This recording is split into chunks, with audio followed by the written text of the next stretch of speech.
Hello and welcome to Rajya Sabha Television. You're watching The Big Picture with me, Frank Rausan Pereira. Exclusion of names of family members in the final draft of the NRC published in Assam on Monday has emerged as a major concern for many among the over 40 lakh applicants whose names do not figure in it. Many of them whose names did not figure in the final draft of the NRC have pointed out that they had submitted the same set of documents as their family members to establish their legacy date, but were left out. Meanwhile, the Supreme Court on Tuesday said that there will be no coercive action by authorities against the over 40 lakh people whose names do not figure in Assam's National Register of Citizens, observing it was merely a draft. The top court asked the centre to formulate modalities and standard operating procedures, including timelines for deciding claims and objections arising out of the publication of the draft NRC. A bench of Justices Ranjan Gogoi and R.F. Nariman asked the centre to submit the modalities and SOPs before it for approval within August 16th. On this edition of The Big Picture, we will take a closer look at Assam's National Register of Citizens. Joining me on the program today are Sandeep Phukan, Deputy Editor, The Hindu; Upamanyu Hazarika, Advocate of the Delhi High Court; Abdul Kalam Azad, Researcher; and Joyeeta, Bhattacharjee, Senior Fellow, Observer Research Foundation. Thank you to all my guests for joining me on this edition of The Big Picture. Joyeeta, I'd like to begin with you first. Let's first put into perspective and try and understand what NRC is and why do we need it. NRC is National Registration of Citizens.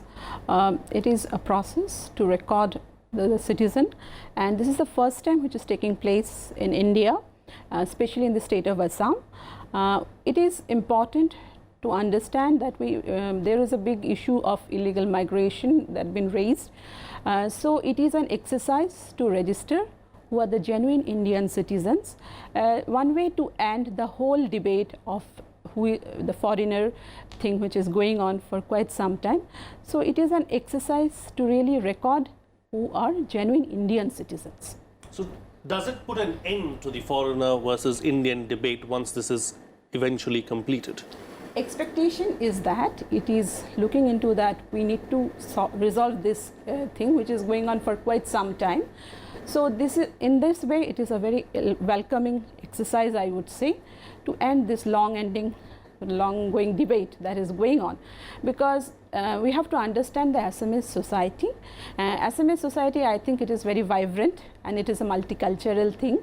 There are mix of different communities, ethnic societies coming together, and that's how I would try to conceive the Assamese identity. But having said so, for quite some time there is an lookout that, and the thing is going that there is illegal migration, and because there has been some change in the demographic of certain parts of Assam, so this is a concern, and looking into it, I think this is a very welcoming exercise. Okay, a welcoming exercise. Could more have been done is something that we'll talk about ahead in the program. But before that, Sandeep, Joyeeta was mentioning that this is something that has been going on for a long time. I mean, it's been long overdue is what she said, right. And the debate has been going on for several years now. That having been said, why is the NRC being updated now? Well, because this is right now what we are seeing is a Supreme Court mandated exercise. This is done entirely under the aegis of Supreme Court. Even the deadline that have been set, the first list came out on 31st December 2017. That deadline was set by the Supreme Court. Initial deadline for the second list was, if I am not wrong, June 30th. Yes. But the state government had come to the Supreme Court saying that, floods have taken place in many parts of Assam and we are not in a position to update the data. So we will need some more time, because the administration was busy there. And then the 1 month extension was given. So this is a Supreme Court mandated exercise. But let me tell you that as Joyeeta was pointing out, the need to update the NRC comes from the Assam Accord. That in itself is, it's been going on since 1985, 14th August, Rajiv Gandhi's government signed a tripartite agreement with the students' body, All Assam Students Union, and the state government of Assam, then a Congress government at the center. Since then, we've seen so many Congress governments in the state. We've seen 2 non-Congress AGP governments in the state, but this issue was not really taken up seriously. Of course, there were hurdles. IMDT Act, that's another act that had to be challenged, that was challenged and overcome. So this has a historical sort of, there is a history to this. There is, yes. But the immediate trigger, of course, is Supreme Court. And So if it wasn't for the Supreme Court, do you believe that we would have gotten this far? No. The simple and one-word answer is no. Right. The effort, the serious effort was made only when Dr. Manmohan Singh who was an MP from Assam, he's a Rajya Sabha MP from Assam. When he became Prime Minister in 2004, the All Assam Students Union made a renewed petition, and I think there was a pilot project that was started in 2007. And that pilot project met with violence, in the sense that, when the project was started in a few districts, there was violence, sporadic violence, following which the state government just put their hands up and said, we can't do it. Right. Right. Let me go across to Upamanyu Hazarika now. As far as the status of the 40 lakh odd people are concerned, of course, the final list is not yet out. They will have their chance to try and, explain to the authorities about how they are indeed Indian nationals. But what is eventually going to happen to all of these people, Upamanyu Hazarika? You see, as of now, there are 2 sets of there are 2 stages yet to be completed. The first is that they'll file claims and objections, and a large number of those cases which have come up is actually one family member of the parents are there, the children are not there. So obviously the children and the like will get included. That's one. 2, and please understand one thing is very important. They will have a further right to challenge before the foreigner tribunal constituted in this regard. Assam is the only state which has erected so many legal safeguards, that is only for foreigners, that till date, that against an estimated number of 80 lakhs, since 1971, we've only been able to deport 3,000 to Bangladesh. Now, there is one very significant fact, I think, which needs to be highlighted. It is only for Assam that the cutoff date for determination of a person as a foreigner or grant of citizenship to a migrant from erstwhile East Pakistan, Bangladesh, is 25 March 1971. That is in terms of the Assam Accord. We did a 6-year agitation, and what we did was we got 23 years of additional migrants, because for the rest of the country, in terms of Article 6 of the Constitution, it is 19 July 1948. So if a migrant from Pakistan or Bangladesh were to be caught, say, in Meghalaya, he will have to prove show documentation prior to 19 July 1948. But in Assam, if he were to be caught, it has to be prior to 25 March 1971. Now the point is, we accommodated 23 years of additional migrants, gave them citizenship under the Assam Accord. After that, because of that, and what Sandeep Phukan mentioned, there was an IMDT Act brought in. IMDT Act is very significant, because what it did was, it erected because after having benefited them by the Assam Accord, there was an additional legal safeguard given to them, that if under the IMDT Act, and applicable only to Assam, if you had to prove, made a complaint against a particular person that he was a foreigner, the onus was on the complainant. Now today, if I know that a person has come from Bangladesh, he is from Dhaka and the like, I make a complaint in Delhi, the onus in him in Delhi is to prove show documentation that he is from India. But if I were to make a similar complaint against someone in Assam when the IMDT Act was applicable, then I was the one who had to furnish proof, which was virtually impossible. So that entire Assam Accord was frustrated, made infructuous by the whole IMDT Act. It held sway for 22 years until 2005, until it was set aside by the Supreme Court. After that, then they started the NRC process. The NRC does not identify citizens as foreigners, because under the Foreigners Act and the Assam Accord, you don't need an act, you don't need a contract, you don't need an agreement to say that the government will implement or comply with its duties under the Foreigners Act. It's the duty of the government or anyone to identify a foreigner. You don't need a contract for that, but which is what we did in any case. It was the document itself is in question in the Supreme Court. But what I want to say is this, that under the Assam Accord, you are to identify foreigners. Now you are identifying citizens. That gives them an opportunity to therefore get citizenship, and that actually is reflected in the numbers which have been thrown up.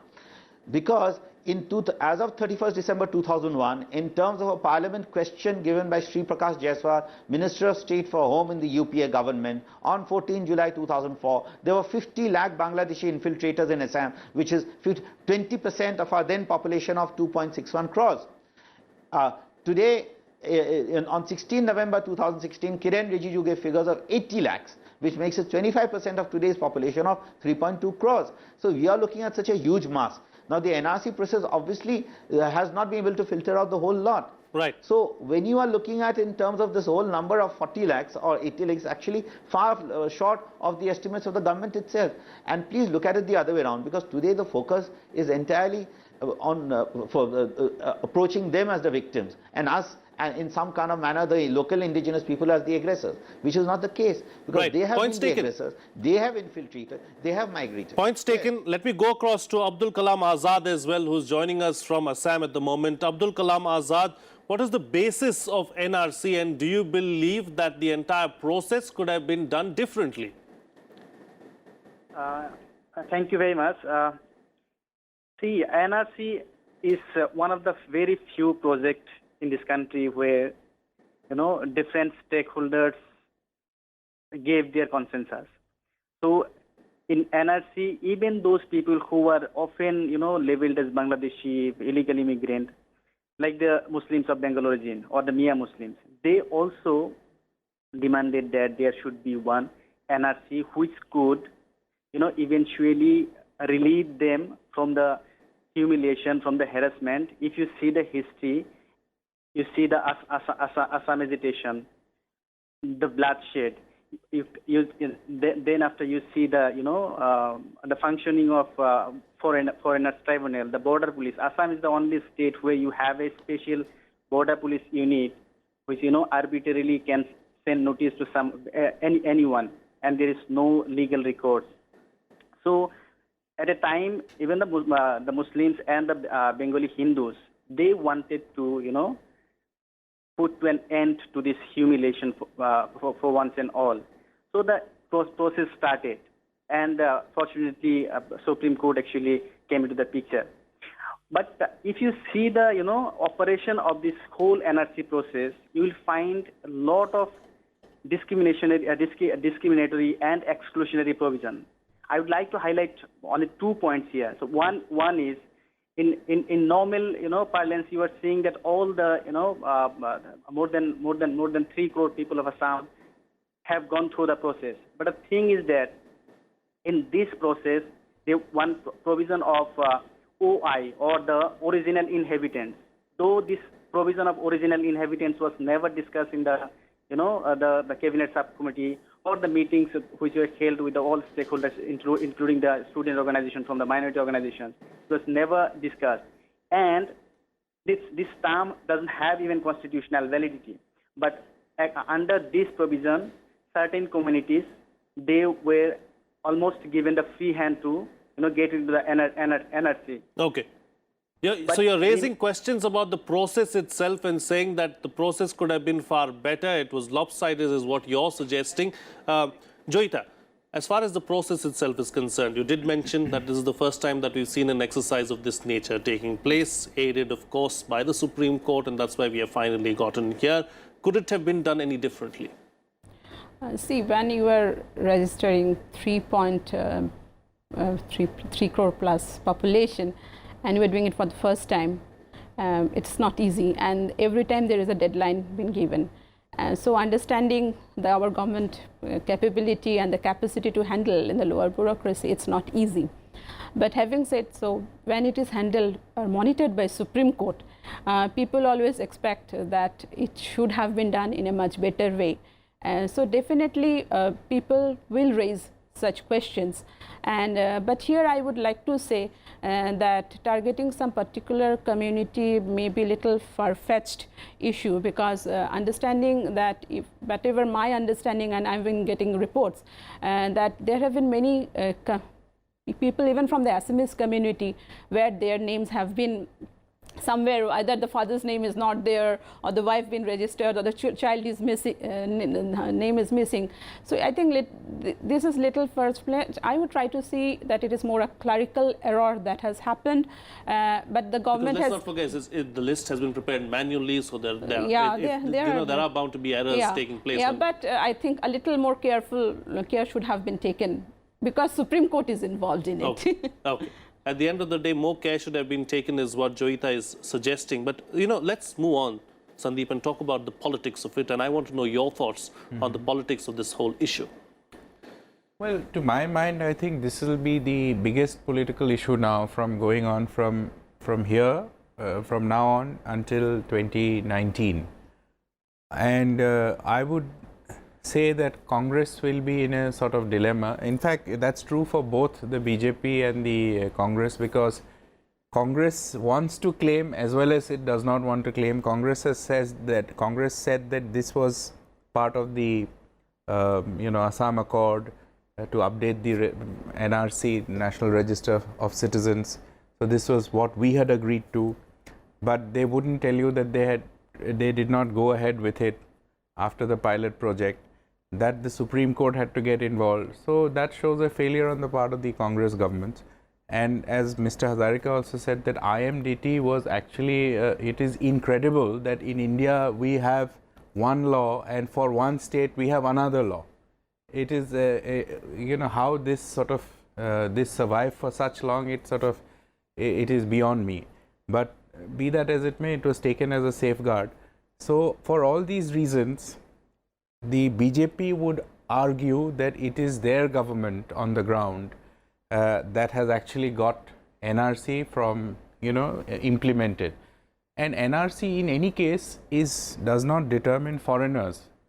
So those who are left out will have opportunity, of course, to file claims and objections. And as I said, Joyeeta was mentioning, my father-in-law was excluded, my mother-in-law was there. In the same family, there are two people. My wife, of course, legacy data went from my side, so she was included in the first list. But such cases are there, and they will eventually get rectified. Yeah, it's just an oversight, I think, at this point in time. Well, I wouldn't know what would have happened, but because this is all done online. But I would say that politically, this is the biggest issue, and I, in fact, see this BJP taking credit. We've already seen BJP president on the floor of Rajya Sabha saying that what the Congress did not have the courage to do, we did it. And I suspect that it will also be a polarizing issue on the ground. It will be a polarizing issue. So far, I would like to stress that the NRC or the process was not a Hindu-Muslim issue as mainstream national media is trying to make it out. It's rather unfortunate, Frank, because not too many people know the region well, and they jump to conclusions. It's not. I mean, Joyeeta is... At the end of the day, it's an Indian or not. Exactly. So you are a foreigner or not? Not, yeah. So that's it. So who is an Assamese, who is an original inhabitant? These are difficult questions to answer. So either you're an Indian citizen or you're not. So that is what it is meant to be, but unfortunately that's not how politics plays out. We've seen, right now as we were coming, we were seeing scenes of It's for the politicians to play politics at the end of the day. That's their art, and that's something that they're good at, and that's something that they will continue to do. Let me go across now to Mr. Hazarika. For those who have been left out of this draft final list, Mr. Hazarika, what's going to happen to them? How do they prove their credentials? And do you believe that that list is going to become smaller eventually?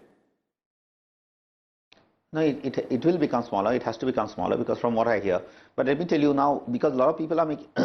there are also cases where those people who have been declared foreigners by the Foreigner Tribunal have also been, in fact, 31 foreigners who have been declared foreigners by the Foreigner Tribunal in Morigaon district, as it's coming on the news, and the Deputy Commissioner himself says so, have been included in the list. So you see, you have... the whole exercise will not be perfect, because the ideal manner to proceed is to first, of identification as a foreigner, is to go to the issue directly rather than indirect process. But unfortunately, because of the legal safeguards which the migrant lobby had, and which national parties protected them for their narrow vote interest, is why we are today in this kind of a situation. One. Two, even if the final list comes out, under the law, and mind you, that's again applicable only to Assam, a foreigner, a person excluded, a foreigner has to be so declared by a tribunal. It cannot be this. This is entirely an administrative process of excluding and including people in a list. For a person to be so declared to be a foreigner, the case has to be referred to a foreigners tribunal, and there will be a further adjudication process. So there are safeguards upon safeguards, and let me tell you what otherwise the implications for the ethnic Assamese are, ethnic communities are. Out of 525 ethnic communities in India, 247 are in the northeast, 115 in Assam. That's the ethnic diversity of 2 crore population, and you have a 1 crore migrants, lot of migrant population from Bangladesh who flooded us. That's one. Two, on current demographic projections, it is very clear because the data is typically not on a community-wise basis. They have not shown 115 ethnic communities, but it's on a religious data basis. And religious data, because largely the migrants are from Muslims from Bangladesh.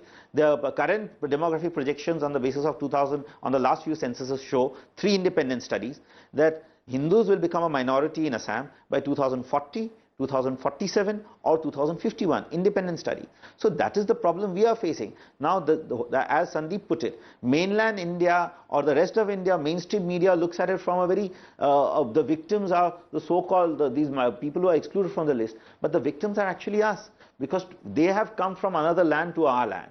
Where do we go? Because they've driven us away from lower Assam. Middle Assam, they have largely occupied last track. The numbers that have been thrown out by this NRC are far short of the figures given by the UPA, the Congress government itself, which was a strong supporter of Bangladeshi migrants. In fact, they are the ones who erected the IMDT Act, put in the NRC. And in fact, let me tell you one very interesting fact. The Barpeta, the pilot project of the NRC in 2020, on 21st of July 2010, the Barpeta District Magistrate's office was burnt down. They were burned down by a whole mob of protesters led by the migrant groups, AIUDF, AMSU and the like, who incidentally were part of the negotiating table determining what kind of papers they would furnish, unheard of in our country. Be that as it may. They burned down the place.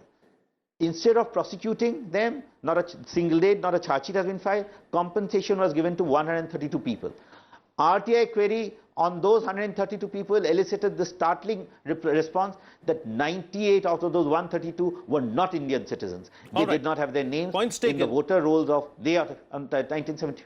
Points taken. So you're suggesting that eventually it's going to be a level playing field in Assam. Let me go across now to Abdul Kalam Azad as well, who's still with us on the phone line. You know, Abdul Kalam Azad, as far as this particular issue is concerned, for those who have been left out of the list, there's a lot of angst, there's a lot of fear. Are those fears being allayed?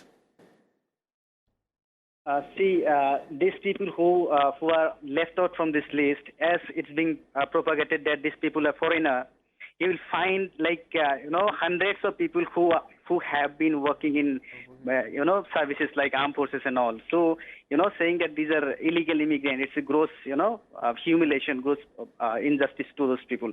Coming to your point of this anxiety and fear, recently I went to one chore area.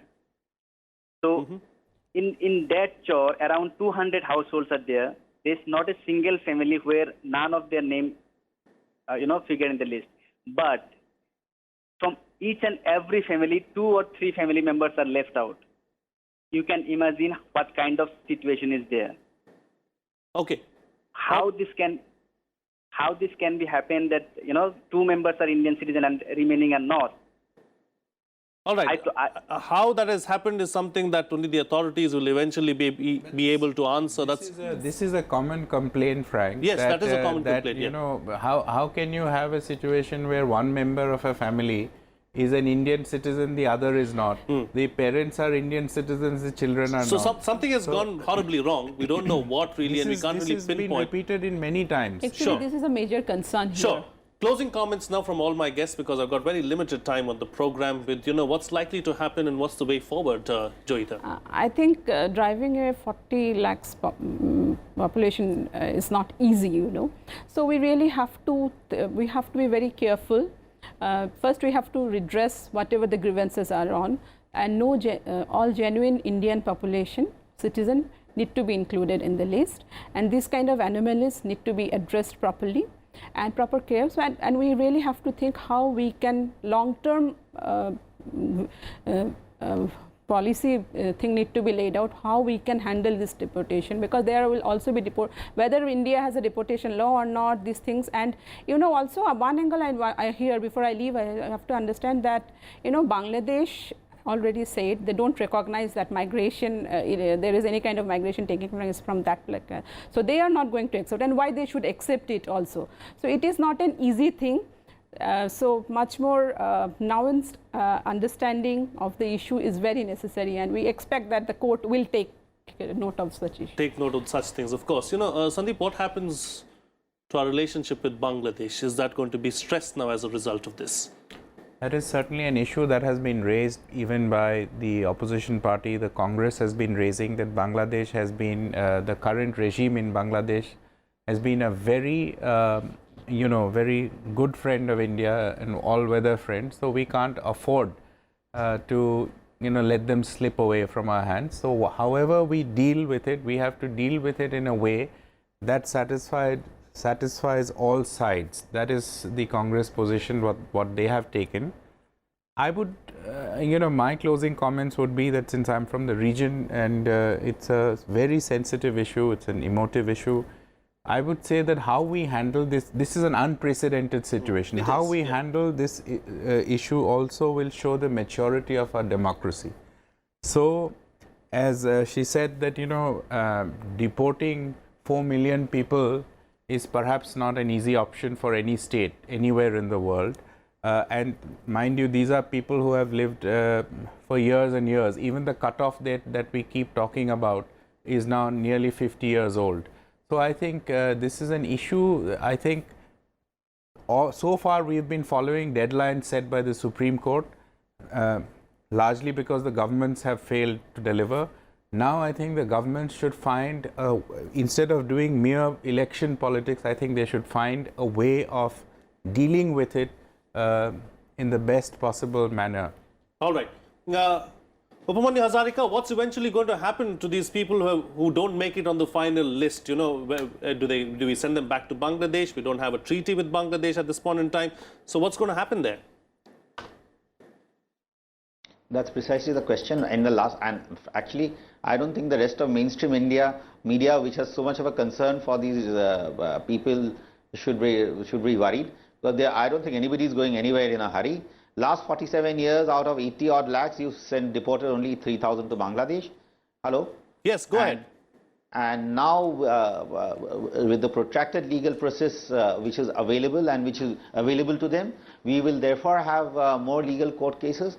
And I think this is going to continue unless the Supreme Court and the government decide that they are going to it's actually up to the government to say how they are going to deal with it. Because frankly, I don't see how. In any case, 40 lakhs is going to be short. The numbers will come down. But regardless of that amount, whether it's a lakh or 2 or 3, the government will have to take positive or some steps in this regard. Okay, it's for the government to decide and for the government to show us the way as far as those who will not make it on the list is concerned, is what Upamanyu Hazarika is suggesting. Abdul, Kalam, Azad, close the show for us with your concluding remarks. See, these people, what government will do that in the future, but what currently we have the provision. Once this NRC process started, a lot of people have been arbitrarily declared as foreigner by the Foreigners Tribunal. Those people are detained in the detention center in a very inhuman condition. And most recently, before publishing the list, government declared that they are going to create another full-fledged detention center in Gwalpara. So that actually shows how how our government is treating these people and what sort of human rights violation they are going to do. That intention is somewhat, it gives somewhat a direction. So that actually makes these people more worried, more anxious. What is going to happen to them? This is the question. All right. With that, we'll call it a wrap on this edition of The Big Picture. Thank you to all my guests for joining me on the program and putting things into perspective for us. That's it on this edition of The Big Picture. See you again next time.